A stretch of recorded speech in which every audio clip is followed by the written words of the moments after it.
18 BJP ಶಾಸಕರ ಅಮಾನತು ಆದೇಶವನ್ನು ರದ್ದುಗೊಳಿಸಿ ಸ್ಪೀಕರ್ ಖಾದರ್ ಹಾಗೆ ಸಿಎಂಗೆ ಪತ್ರವನ್ನ ಬರೆದಿದ್ದಾರೆ ಗವರ್ನರ್.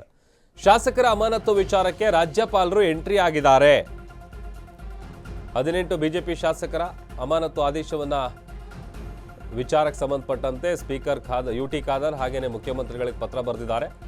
ಈ ಶಾಸಕರ ಅಮಾನತು ವಿಚಾರಕ್ಕೆ ರಾಜ್ಯಪಾಲರು ಎಂಟ್ರಿ ಕೊಟ್ಟಿದ್ದಾರೆ ಅಂತೇಳಿ ಗೊತ್ತಾಗ್ತಾ ಇದೆ. ಬಿಜೆಪಿ ನಿಯೋಗದ ಮನವಿ ಬೆನ್ನಲ್ಲೇ ಸರ್ಕಾರಕ್ಕೆ ಪತ್ರ ಬರೆದಿದ್ದಾರೆ. ಅಮಾನತು ಕ್ರಮಗಳ ವಿವರಗಳನ್ನು ನನಗೆ ತಿಳಿಸಬೇಕು, ಪ್ರಜಾಪ್ರಭುತ್ವ ಮೌಲ್ಯಗಳನ್ನು ಎತ್ತಿ ಹಿಡಿಯಬೇಕಿದೆ, ಶಾಸಕರ ಜವಾಬ್ದಾರಿ ಪೂರೈಸೋದಕ್ಕೆ ಅವಕಾಶ ಕೊಡಬೇಕು.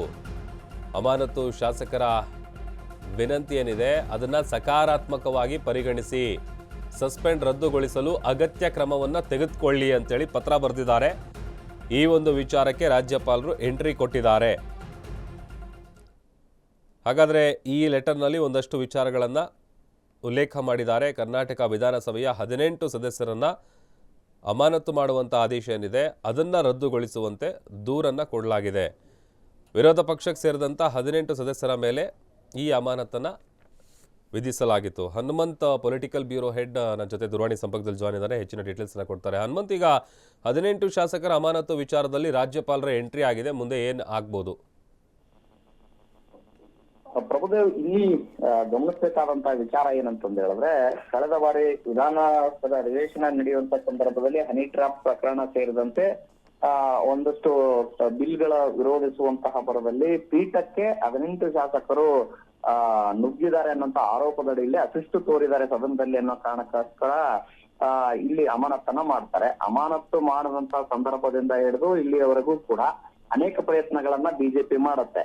ಒಂದಷ್ಟು ಪಕ್ಷದ ಒಳಗಡೆನೆ ತನ್ನೊಳಗಡೆನೆ ಒಂದಷ್ಟು ಭಿನ್ನ ನಿಲುವುಗಳು ಇದ್ದಾಗ್ಲೂ ಕೂಡ ಅಂತಿಮವಾಗಿ ಸ್ಪೀಕರ್ ಅವ್ರನ್ನ ಭೇಟಿ ಮಾಡುವಂತದ್ದಾಗಿರ್ಲಿ, ಸ್ಪೀಕರ್ ಅವ್ರ ಜೊತೆಗೆ ಮಾತುಕತೆಯನ್ನ ನಡೆಸುವಂತದ್ದಾಗಿರ್ಲಿ ಎಲ್ಲವೂ ಪ್ರಯತ್ನ ಮಾಡ್ತಾರೆ. ಆದ್ರೆ ಸ್ಪೀಕರ್ ಅದನ್ನ ವಾಪಸ್ ಪಡೆಯುವಂತಂದ್ರೆ ಅಮಾನತ್ತು ರಿವೋಕ್ ಮಾಡುವಂತ ವಿಚಾರದಲ್ಲಿ ಯಾವುದೇ ರೀತಿಯಾದ ಲಕ್ಷಣಗಳು ಕಂಡು ಬರಲ್ಲ. ಹಾಗಾಗಿ ನಿನ್ನೆ ರಾಜ್ಯಪಾಲರನ್ನು ಭೇಟಿ ಮಾಡಿರುವಂತಹ ವಿಪಕ್ಷ ನಾಯಕ ಆರ್ ಅಶೋಕ್ ಅವರ ನೇತೃತ್ವದ ನಿಯೋಗ ಈ ಒಂದು ಅಮಾನತ್ತು ಆದೇಶ ಏನಿದೆ ಅದನ್ನ ವಾಪಸ್ ಪಡೆಯುವಂತೆ ಒಂದಷ್ಟು ಮನವಿಯನ್ನ ಮಾಡಿರುವಂತದ್ದು. ಯಾಕಂತಂದ ಹೇಳಿದ್ರೆ ಅಮಾನತ್ತಿನ ಒಂದಷ್ಟು ನಿಯಮಾನುಸಾರ ಈ ಶಾಸಕರು ಅಮಾನತ್ತಾದಂತಹ ಶಾಸಕರು ಯಾವುದೇ ರೀತಿಯ ಸಭೆ ಸಮಾರಂಭಗಳಲ್ಲಿ ಭಾಗಿಯಾಗುವಂತಿದ್ದಿಲ್ಲ. ಭಾಗಿಯಾದ್ರೂ ಕೂಡ ಇದನ್ನ ಪ್ರಶ್ನೆ ಮಾಡುವಂತದ್ದು ಇರುತ್ತೆ. ಆ ಕಾರಣಕ್ಕಾಗಿ ಇದು ಕ್ಷೇತ್ರದ ವಿಚಾರಕ್ಕೂ ಕೂಡ ಒಂದಷ್ಟು ತೊಂದರೆಗಳಾಗುತ್ತೆ ಅನ್ನುವಂತ ಮನವರಿಕೆಯನ್ನ ರಾಜ್ಯಪಾಲರಿಗೆ ಮಾಡಿಕೊಟ್ಟಂತೆ ಕಾಣಿಸುತ್ತೆ. ಆ ಕಾರಣಕ್ಕಾಗಿನೇ ಈಗ ಮತ್ತೆ ನಿನ್ನೆ ಮನವಿಯಲ್ಲೂ ಕೂಡ ಒಂದಷ್ಟು ನೀವು ಸ್ಪೀಕರ್ ಬಗ್ಗೆ ಮಾರ್ಗದರ್ಶನ ಮಾಡಬೇಕು ಅನ್ನೋಂತ ಮನವಿಯನ್ನು ಕೂಡ ಬಿಜೆಪಿ ನಿಯೋಗ ಮಾಡಿತ್ತು.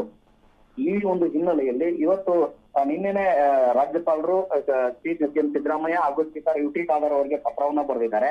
ಪತ್ರವನ್ನ ಬರೆದು ಅಮಾನತು ಮಾಡಿರುವಂತದನ್ನ ವಾಪಸ್ ಪಡಿಬೇಕು, ಮತ್ತೆ ಆ ಒಂದು ಕ್ರಮಗಳನ್ನೇನಿದೆ ಆ ಕ್ರಮಗಳನ್ನು ಏನೆಲ್ಲ ಕ್ರಮಗಳನ್ನ ತೆಗೆದುಕೊಂಡಿದ್ರೆ ಅದನ್ನ ಮಾಹಿತಿನೂ ಕೂಡ ರಾಜ್ಯಪಾಲರಿಗೆ ಕೊಡಬೇಕು ಅನ್ನೋ ಸೂಚನೆಯನ್ನ ಕೊಟ್ಟಿದ್ದಾರೆ. ಇದೀಗ ಪ್ರಶ್ನೆ ಇರುವಂತದ್ದು ಏನಂದ್ರೆ ಸ್ಪೀಕರ್ ಅವ್ರ ನಡೆ ಯಾವ ರೀತಿ ಅನುಸರಿಸ್ತಾರೆ ಅನ್ನುವಂಥದ್ದು ಒಂದಷ್ಟು ಪ್ರಶ್ನೆಗಳಿರುವಂತದ್ದು ಈಗ. ಓಕೆ, ಥ್ಯಾಂಕ್ ಯು ಹನುಮಂತ್ ನಿಮ್ಮೆಲ್ಲ ಡೀಟೇಲ್ಸ್ಗಾಗಿ.